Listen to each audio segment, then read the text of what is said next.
Conflit en République démocratique du Congo. L'armée congolaise affirme avoir pris hier le contrôle de Bunagana, fief politique du M23 dans l'est du pays, à la frontière ougandaise, et repoussé les combattants dans les collines aux alentours et en Ouganda, dont notamment des responsables politiques de la rébellion. De son côté, le M23 parle de repli stratégique sur les collines de Shanzu, Mbuzi et Runyoni. Selon certains témoignages, des centaines de combattants s'y regroupent depuis mardi et consolident leur position. D'après le lieutenant-colonel Olivier Amouli, porte-parole des FARDC au Nord Kivu, le commandement compte établir l'attaque sur Shanzu à partir de Rutshuru, ville libérée dimanche dernier. Conflit dans l'est de la RDC. L'armée congolaise, soutenue par les forces de l'ONU, continue son avancée sur les positions du M23 dans une zone frontalière avec l'Ouganda. Les autorités ont annoncé de violents combats hier près de Bunagana, fief politique des rebelles. Depuis vendredi dernier, des milliers de civils fuient les combats entre les FARDC et les militaires du mouvement du 23 mars. Radio Okapi cite des témoins disant que l'armée aurait repris le contrôle de Bunagana hier en milieu de journée. Une information confirmée par les FARDC sur Twitter, mais plusieurs sources affirment que les rebelles s'étaient déjà repliés avant l'arrivée de l'armée congolaise, notamment sur les collines de Shanzu, Mbuzi et Runyoni, où des affrontements ont eu lieu mercredi après-midi. D'autre part, les affrontements constants depuis des années entre une multitude de groupes armés dans l'est de la RDC pour avoir le contrôle des mines artisanales empêchent l'exploitation d'importants gisements miniers pouvant générer des milliards de dollars pour le pays. Tel est l'avis de nombreux experts miniers. Les précisions de Cherumin Dorsil. Presque toutes les mines des deux provinces congolaises du Kivu sont exploitées à petite échelle, à coups de pioche et de pelle, et dans bien des cas, les petits exploitants sont obligés de verser des taxes illégales aux groupes armés ou aux chefs militaires. Les minerais sont ensuite sortis en contrebande vers les pays voisins pour éviter le fisc congolais. Pourtant, une solution gagnant-gagnant existe de part et d'autre de la frontière, estime Sacha Lejnev d'Enough Project, une ONG battant campagne pour un commerce responsable des minerais. Je pense que ce qui a été découvert au cours des dernières années, dans une mine comme celle de Bissié à Walikale par exemple, c'est que lorsque les géologues viennent creuser en profondeur, ils découvrent des milliards de dollars de gisements de ces minerais, explique Sacha Lejnev.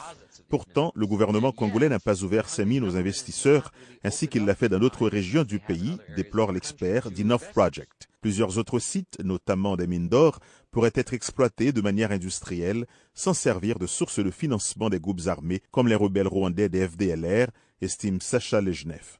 En impliquant des investisseurs sérieux, la RDC pourrait en faire profiter les pays voisins, souligne l'expert, en faisant remarquer que l'unique entreprise industrielle opérant dans le secteur minier du Sud Kivu, la canadienne Banro, a sa base logistique au Rwanda. Mais à quand l'avènement de cette ère d'exploitation industrielle des richesses minières de l'Est de la RDC? De l'avis de la parlementaire néerlandaise Judith Sargenthy, qui bat campagne contre les minerais du sang, cette approche serait prématurée.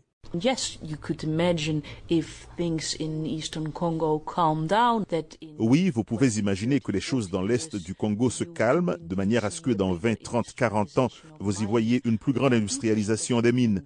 Mais je pense que vous pouvez également organiser ce secteur au niveau de l'exploitation artisanale, a souligné Mme Sargenthy, ajoutant que la création d'emplois est essentielle à la stabilisation du pays. À ce propos, le chercheur congolais Kamundala Biemba affirme que lorsque la compagnie Banro a entamé ses activités à Twanziga, seulement 850 des 6 à 12 000 creuseurs artisanaux de cette zone ont été recrutés. Des chiffres que rejette catégoriquement la compagnie. Banro affirme employer directement 1200 Congolais, plus quelques 2000 autres employés à travers diverses autres compagnies. Le géant minier canadien estime que ces investissements ont contribué à créer jusqu'à 20 000 emplois en général. Jacques Aristide avec vous, Washington Forum. Ce jeudi, la reprise des combats entre l'armée et les rebelles du M23 dans l'est du Congo, Kinshasa. L'ONU est toujours en quête d'une solution politique et Washington appelle les belligérants à renouer le dialogue. Vos questions et commentaires sur la page Facebook de Washington Forum ou à fr@voanews.com. Rendez-vous donc ce jeudi à 19h TU sur la VOA. Et à présent, des témoignages de la rubrique 100 citoyens journalistes en RDC.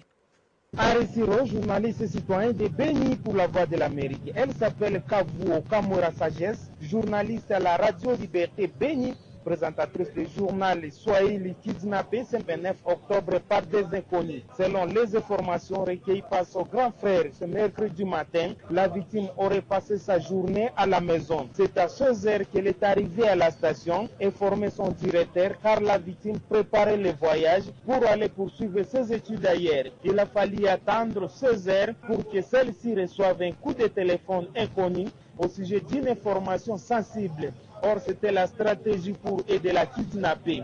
Rappelons que Sagesse est une fille de 21 ans qui vient de décrocher son diplôme à la section littéraire, option latte philo, a été, il y a 4 mois, plusieurs fois, objet d'une menace par ses inconnus. Vous écoutez Zapping Info Congolaise. RDC, alors que l'administrateur du territoire de Rutshuru a été réinstallé 2 jours après la reconquête de Kiwanja et de Rutshuru Centre par les militaires congolais, le ministre provincial de l'Agriculture a annoncé que les populations des entités récemment sorties de l'occupation des rebelles du M23 au Nord Kivu bénéficieraient désormais de l'appui du gouvernement congolais dans le cadre de la relance agricole. Le détail avec Rosalie Zawadi, notre consoeur de Radio Okapi.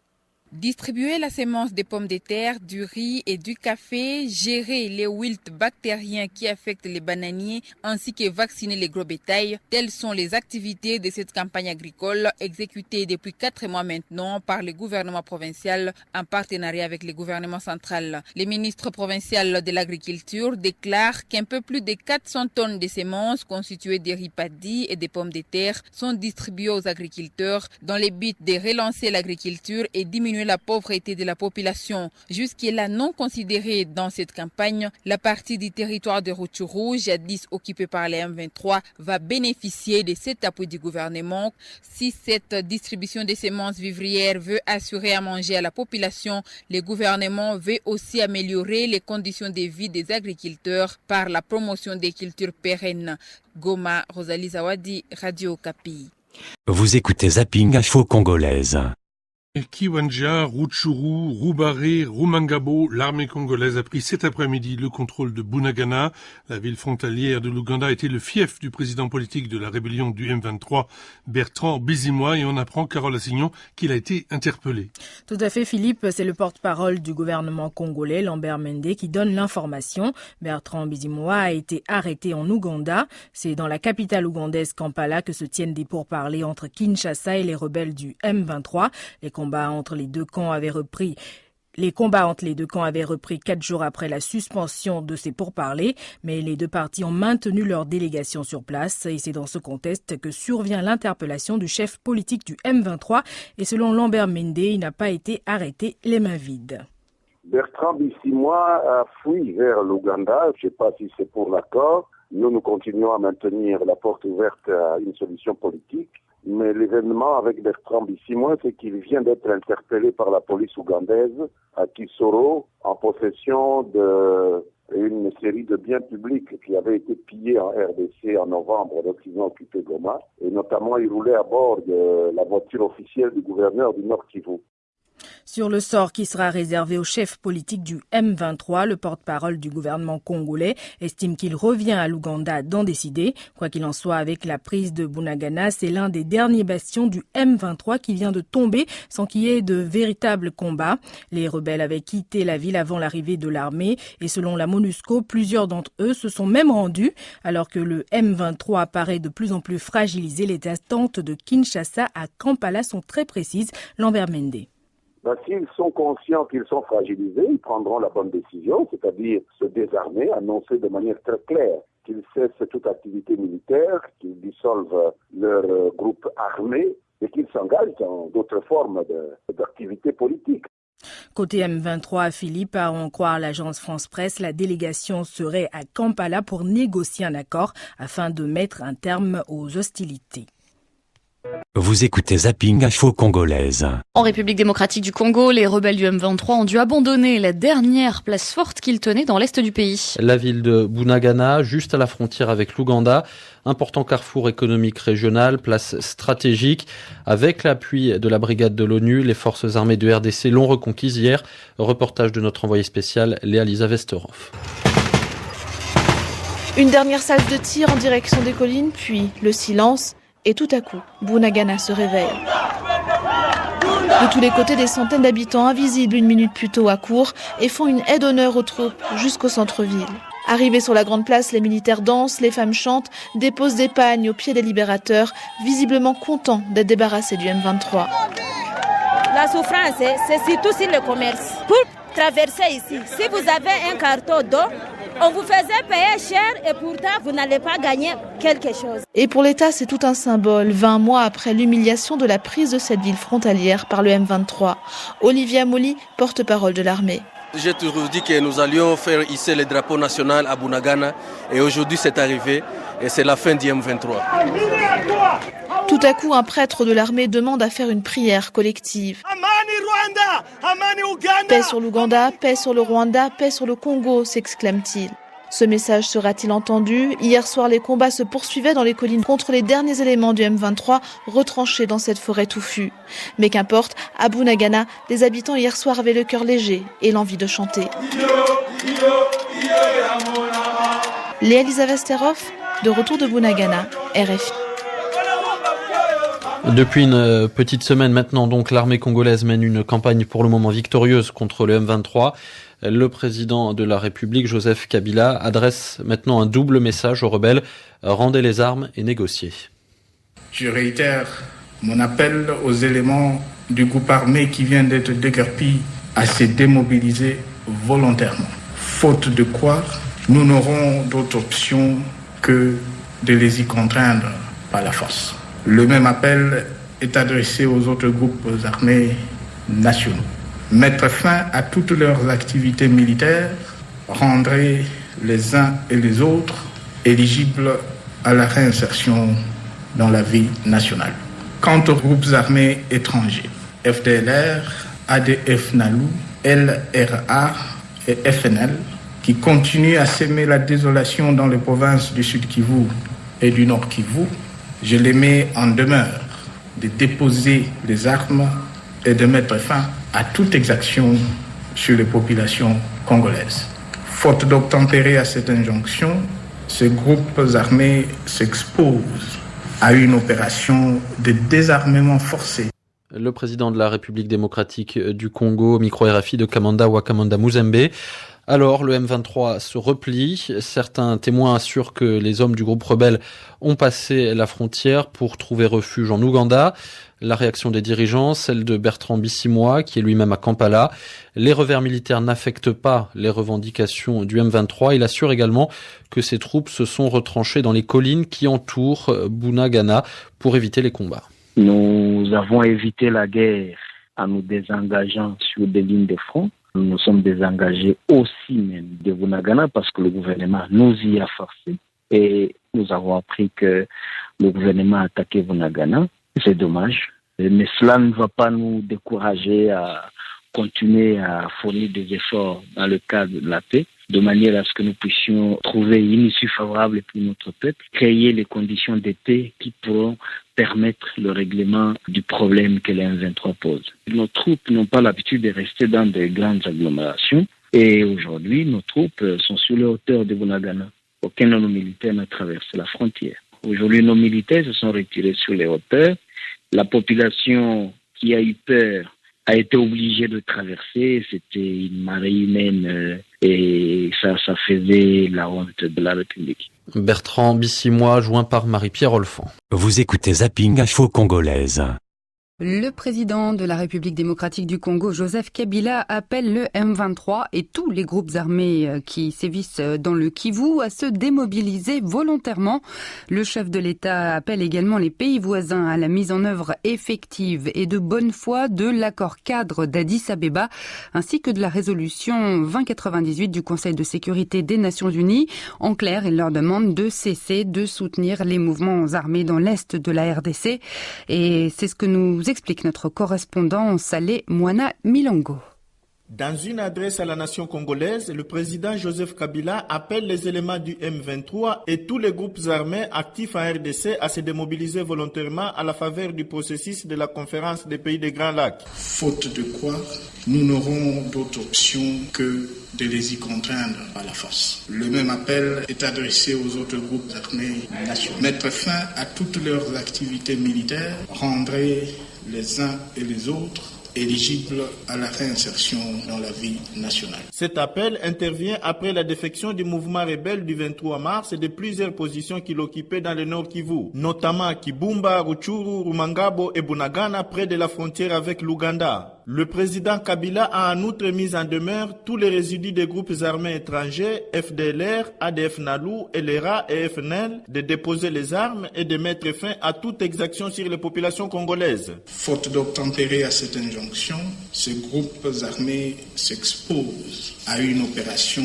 de désarmement forcé aussi vigoureuse que celle en cours. Joseph Kabila a également appelé les pays voisins à la mise en œuvre effective et de bonne foi de l'accord cadre d'Addis Abeba, ainsi que la résolution 2098 du Conseil de sécurité des Nations Unies, seule voie royale pour la paix et la stabilité dans la région, a-t-il souligné. Pendant ce temps, les affrontements ont repris ce jeudi matin dans la périphérie de Bunagana. Selon le porte-parole de l'armée congolaise au Nord Kivu, le lieutenant-colonel Olivier Amouli, l'armée mène une opération de ratissage sur les collines de Tchanzu, Mbuzi et Runyoni. Il indique à la Deutsche Welle que quelques combattants M23 s'y sont retranchés depuis hier après la défaite de Bunagana. À part son chef politique Bertrand Bisimwa qui se trouve à Kampala depuis hier, l'on ignore pour le moment l'endroit où se trouveraient les commandants rebelles, notamment Sultani Makenga. Salé Mwanamilongo à Kinshasa pour la Deutsche Welle. Et pendant ce temps, sur les hauteurs du Nord Kivu, dans l'est du pays, une nouvelle attaque de l'armée congolaise contre les derniers bastions du M23. Des combats et des victimes ont été signalés ce matin dans la localité de Djomba, à moins de 80 km au nord de Goma, la capitale de cette province de l'est de la RDC. Vous écoutez Zapping Info Congolaise. République démocratique du Congo, plus précisément la région de l'Est du Congo. La ville de Bunagana, non loin de la frontière ougandaise, autrefois un bastion des rebelles du M23, est maintenant aux mains des FARDC. C'est la dernière conquête de l'armée républicaine après la chute des positions du M23 près de Goma, la capitale de la province du Nord Kivu. Des témoins affirment avoir vu les soldats des FARDC pénétrer dans Bunagana, que les rebelles avaient auparavant déserté. Pour un compte-rendu de la situation, Timothée Donangmai a joint le journaliste Magloire Paloukou, qui revenait justement de Bunagana. La cité reprend timidement la vie.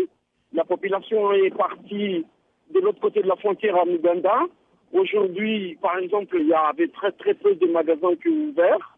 La population qui revient est un peu fâchée. Le bureau de l'administration laissé par le M23, le bureau des impôts, par exemple, ou de la migration, elle était fâchée des taxes qui étaient imposées au sel et autre chose. Mais elle se dit un tout petit peu calme parce qu'il n'y a pas de combat. Mais il y a une certaine autre population qui aimait déjà le M23. Elle s'interroge pour le futur. Dans quel état le M23 a laissé la ville? Comme il y avait des taxes imposées contre la volonté de la population, elle a laissé une population démunie qui n'allait plus au champ depuis plus d'une année à cause de l'insécurité qui était tout autour, hein, puisqu'on avait toujours peur que les FARDC viennent attaquer. On a laissé aussi une population qui s'interrogeait et qui suivait les processus de paix, qui ne savait pas ce qui allait advenir. Le M23 s'est imposé quand même à Bunagana à installer une administration là-bas, parce que la population dit que le gouvernement revient, mais comme c'est 2 jours après seulement la chute de Bunagana, c'est un questionnement qui continue, quel sera le lendemain, puisque l'école n'a pas encore commencé, les champs, c'est encore difficile d'aller aux champs, voilà, l'atmosphère générale, un peu de la psychose, quoi. À quoi s'emploient les soldats et les autorités de la RDC qui ont pris contrôle de Bunagana? Déjà, le gouvernement central a dépêché les autorités de l'administration intérieure du pays. Le gouverneur Julien Paluku a fait l'escale aux alentours de Bunagana en hélicoptère, a envoyé 2 ministres femmes en plus qui sont arrivés à Bunagana sans escorte et parlé à la population. La ministre chargée du budget et porte-parole du gouvernement qui a dit, par exemple, la guerre est finie et réconciliez-vous. Ne faites pas la chasse aux sorcières. La ministre de l'Éducation, elle a instruit, par exemple, les chargés de l'Éducation de ne plus faire payer des intervalles à cette population qui est démunie, qui est une gratuité, la pratique de la gratuité est longtemps annoncée à cette population qui est démunie, qui n'a plus de revenus, quoi. Apparemment, les affrontements se poursuivent dans la région entre les FARDC et les troupes du M23. Effectivement, pendant que la délégation gouvernementale arrivait, les affrontements continuaient à 10 km de Bunagana. Vous savez, le M23 s'est replié dans les collines et il y a la cité la plus proche de Bunagana, c'est Jomba, et les combats étaient au niveau de la paroisse de Jomba, une cité chrétienne catholique romaine très connue. J'ai rencontré une femme qui fuyait puisqu'un obus est tombé dans sa parcelle, que les FARDC demandaient à la population de s'éloigner pour ne pas être victime. Mais j'ai reçu un témoignage assez accablant que l'M23 demandait à une certaine population de rester dans les maisons. Comme ça, les FARDC ne seront pas attaqués. C'est des chiracanos, un bouclier humain. Quel a été le rôle des casques bleus dans cette offensive des forces congolaises qui a permis de prendre Bunagana? Oui, le rôle est primordial des casques bleus. Je viens de dépasser, par exemple, à peu près 5 ou 6 chars des casques bleus tanzaniens qui amènent un arsenal assez visible et puissant. Les casques bleus sont toujours là. Cette fois-là, les casques bleus ne jouent plus le rôle de se mettre entre les FARDC et le M23. Les casques bleus qu'on voit sont derrière les FARDC pour un peu les booster et les accompagner. Les militaires tanzaniens, on voit bien les Sud-Africains qui sont présents. Mais du côté Bunagana, ce que je viens de voir, c'est des contingents tanzaniens. Le rôle est prépondérant. L'aviation qui a déplacé les autorités et qui fait une communication aéroportée, des casques bleus, même si ce sont les FARDC qui sont au front, direct contre le M23, mais les casques bleus viennent en rescousse. Magloire Paluku est directeur de la radio Kivu One à Goma. Timothée Donangmai l'a joint alors qu'il était de retour de Bunagana.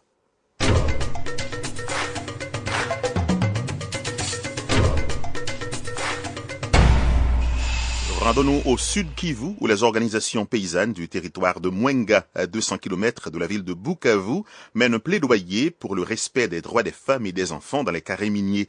Des séances d'échange et de sensibilisation sont organisées en faveur des exploitants artisanaux des minerais qui utilisent ces personnes comme main-d'œuvre. Reportage Jolie Kamuntu. Une rencontre sous forme de dialogue a regroupé au début de la semaine toutes les parties prenantes dans le secteur de l'exploitation artisanale des minerais dans le territoire de Mwenga. Les ONG paysannes, les exploitants artisanaux ont pris part à la rencontre. Objectif, mener un plaidoyer pour les droits de la femme et des enfants œuvrant dans les concessions et coopératives minières et artisanales. Les ONG locales paysannes de Mwenga veulent contribuer à une législation minière adaptée à l'exploitation minière artisanale et que cette législation prévoit des sanctions sévères contre tous les exploitants qui utilisent des enfants et qui abusent des femmes dans les carrés miniers de Mwenga. Ces ONG souhaitent aussi que les responsables des concessions minières soient capacités sur les dernières évolutions en rapport avec le respect des droits des femmes et des enfants travaillant dans les concessions minières artisanales. Les représentants de la société civile locale, l'autorité administrative et les responsables des coopératives minières qui ont pris part à la rencontre s'engagent à sensibiliser l'ensemble de la population et les décideurs sur l'importance de ces plaidoyers qui est l'œuvre entre autres des ONG locales Solidarité Paysanne et Promotion des initiatives locales PIL. Les violences sexuelles et basées sur le genre, les traitements inhumains et dégradants à l'égard des femmes et des enfants sont décriés dans plusieurs carrés miniers du Sud Kivu où l'exploitation artisanale bat encore son plein. Le territoire de Mwenga, situé à 200 km au nord de Bukavu, est l'un des coins de la province où les exploitants artisanaux recourent à la main-d'œuvre facile et peu chère, constituée des femmes et des enfants notamment. Bukavu, Jolie Kamuntu, la voix de l'Amérique. Vous écoutez Zapping Info Congolaise. Et donc, au 7e jour de l'offensive des forces armées de République démocratique du Congo contre la rébellion du M23, et l'armée se bat toujours contre le dernier bastion militaire des rebelles, car depuis hier, les derniers éléments du M23 ont fui dans les collines, ce qui rend la progression de l'armée plus compliquée. Reportage Léa Lisa Vesterov. Des militaires lourdement armés passent à pied à côté d'un petit groupe qui les encourage. Depuis que l'offensive contre le M23 a commencé il y a une semaine, leur nom s'est répandu dans les collines. Nous sommes des commandos chinois, nous sommes formés par les Chinois, nous allons chasser Makenga avec tous ces rebelles de M23. En tête de ligne dans l'offensive d'hier, ce commando veut donner une image de professionnalisme, après des années de critiques sur le manque de discipline et de formation des troupes congolaises. Tout à coup, embuscade, panique, peur, personne ne sait d'où viennent les tirs. Et c'est toute la difficulté de cette progression face à des rebelles qui se cachent dans les collines. Mais les centaines de soldats qui progressent en file indienne veulent y croire. L'ennemi ne peut pas résister devant nous. Il n'est pas fort. Nous sommes forts plus que lui. Nous allons combattre pour le Congo, nous sommes les Congolais. C'est très important pour sauvegarder l'intégrité territoriale de notre pays. Ce soir, au coucher du soleil, les combats étaient toujours en cours pour tenter de déloger les derniers éléments du M23 des 1001 collines du Nord Kivu. Léa Lisa Vesterov, de retour de Kiwanja, RFI. Vous écoutez Zapping Info Congolaise. Vital Kamere, bonjour. Bonjour. Dans l'Est du Congo, vous avez l'habitude de dénoncer la politique de faiblesse du président Kabila, mais est-ce que les dernières victoires militaires des FARDC ne prouvent pas le contraire ? Je voudrais d'abord féliciter nos forces armées pour ces prouesses ces derniers temps. Elles ont démontré que quand elles sont prises en charge correctement, elles sont capables de victoire. Et nous voulons aussi féliciter la communauté internationale qui s'est impliquée, notamment par la brigade spéciale. La faiblesse de leadership à la tête de l'État, c'est une réalité. Et le dernier discours du président de la République devant les congrès était un aveu d'échec parce qu'il a reconnu lui-même qu'il faut maintenant combattre la corruption, il faut mettre en place l'armée, la justice, dédoubler les institutions. J'ai entendu là un président de la République qui venait d'être élu pour la première fois et qui prononçait son discours d'investiture alors qu'il est là depuis 12 ans. Mais si vous félicitez les forces armées, pourquoi ne félicitez-vous pas leur chef, Joseph Kabila ? Je félicite le peuple congolais qui a soutenu nos forces armées. Il ne faut pas oublier que les habitants de Goma, de Rutshuru, du Nord Kivu, du Sud Kivu étaient derrière nos forces armées congolaises. Et je voudrais dire au président Kabila, il n'est jamais trop tard pour bien faire. En 2009, quand vous étiez président de l'Assemblée et que vous avez rompu avec Joseph Kabila, vous lui avez reproché à l'époque un manque de fermeté face au Rwanda. Aujourd'hui, est-ce que vous n'êtes pas obligé de dire, 4 ans après, finalement, je me suis trompé ? Je ne me suis pas trompé à ce moment-là, puisque justement, nous étions à genoux devant les Rwandais. Oui, mais aujourd'hui... Attendez, si le président Kabila peut s'élever aujourd'hui, comme nous tous, Tshisekedi et tout le monde, et que nous prenions tous les taureaux par les cornes pour dire, donnons à notre peuple l'image des politiques et des politiciens martyrs, vaut mieux tard que jamais. Kabila, Tshisekedi, Kamere, l'union sacrée autour des FARDC ? Ça, c'est inévitable. En ce qui concerne la défense de la patrie, il n'y a point d'opposition ni de majorité au pouvoir. Malgré ses succès militaires, Joseph Kabila doit faire preuve de retenue pour ne pas faire échouer les négociations de Kampala, affirment les Américains. Moi, je n'ajouterai pas les négociations de Kampala, puisque ça choque un peu le peuple congolais. Nous avons notre façon de voir les choses. Je suis d'accord avec l'envoyé américain sur le fait que la solution militaire à elle seule ne suffit pas. Mais demander encore au gouvernement de la République démocratique du Congo d'aller s'asseoir dans une sorte de bilatérale avec le M23, ce serait un non-sens et aucun Congolais n'accepterait cela. À l'issue des concertations nationales, le président vient de proposer la mise en place d'un gouvernement de cohésion nationale. C'est une main tendue. Pourquoi ne la saisissez-vous pas ? Une main tendue. Je voudrais dire que c'est une contradiction parce que le président de la République a dit qu'il a gagné les élections en 2011. Nous avons dit qu'il n'avait pas gagné, c'était des élections chaotiques. Mais nous n'allons pas refaire l'histoire. Nous demandons au président Kabila de terminer calmement son deuxième mandat le 19 décembre 2016 à minuit et que nous organisions les élections 90 jours avant pour qu'il y ait alternance au pouvoir. Donc aujourd'hui, il ne sera pas question pour nous, la coalition pour le vrai dialogue et mon parti, l'INC, de faire partie d'un quelconque gouvernement de quelque nature que ce soit. Sinon, ce serait donner la voie royale au président Kabila de jouer aux prolongations que nous voulons éviter, puisqu'on a senti dans son discours cette subtilité de dire on va instaurer une transition et on est en 2021 pour organiser les élections qui auraient pu l'être en 2016 et Kabila va renaître de nouveau et dira au nom de quoi je ne peux plus me représenter. Nous remettons les compteurs à zéro. Oui, mais Vital Kamerhe, la Constitution est claire, les élections, c'est tous les 5 ans. Donc pourquoi soupçonnez-vous le président Kabila de vouloir reporter cette présidentielle? Chat échaudé craint l'eau froide. Parce que nous avons vu le président Kabila favoriser la prolongation d'un Sénat qui n'a plus de légitimité ni de légalité. Le président Kabila va dire, nous avons déjà un antécédent, pourquoi moi je ne resterai pas? Et ça, nous disons non. Le 19 décembre 2016, à minuit, le mandat du président Kabila prend fin. Quand votre successeur au perchoir, Aubin Minakou, dit conformément à la Constitution, le président partira après les prochaines élections, est-ce que cela vous rassure quand même? Oui, si nous comprenons la même chose, il doit savoir qu'il a dit quelque chose que le président de la République n'a pas osé dire. Je félicite M. Aubin Minakou puisque là il veut nous dire que le président Kabila doit être remplacé par un autre président qui sera élu. Il n'a pas été démenti 2 jours après par le porte-parole du gouvernement, M. Mendo Malanga, ni par les ministre des Affaires étrangères, Moti Banda, tous ils l'ont dit, sauf le président Kabila lui-même. Nous aurions voulu qu'à l'occasion de son discours devant le Congrès, qu'il puisse le dire à haute et intelligible voix. Comme ça, on ne va pas lui prêter des intentions. Et donc, pour nous, il n'est pas question de faire la chasse à la sorcière. Le président Kabila, il pourra circuler dans le pays, le Congo, comme le font Mkapa en Tanzanie, ou les anciens présidents Samu Djoma, ou Jerry Rawlings au Ghana. Mais ça vous donne une certaine notoriété, ça vous agrandit. Et nous pouvons pour cela imaginer une loi portant statut d'ancien président de la République, s'il veut être rassuré. À l'issue des concertations, le président a annoncé une mesure collective de grâce. Est-ce que ce n'est pas une bonne nouvelle pour tous les prisonniers qui vont être libérés? C'est de la poudre aux yeux, puisque on devait voir Diomi Ndongala, les Edi Kapende, les Chaloupa, tout ce monde la sortir. Un chef ne peut pas rester en permanence en colère. Il faut savoir pardonner et sans nous diaboliser comme cela est devenu des coutumes dans notre pays. Vital Kamerhe, merci.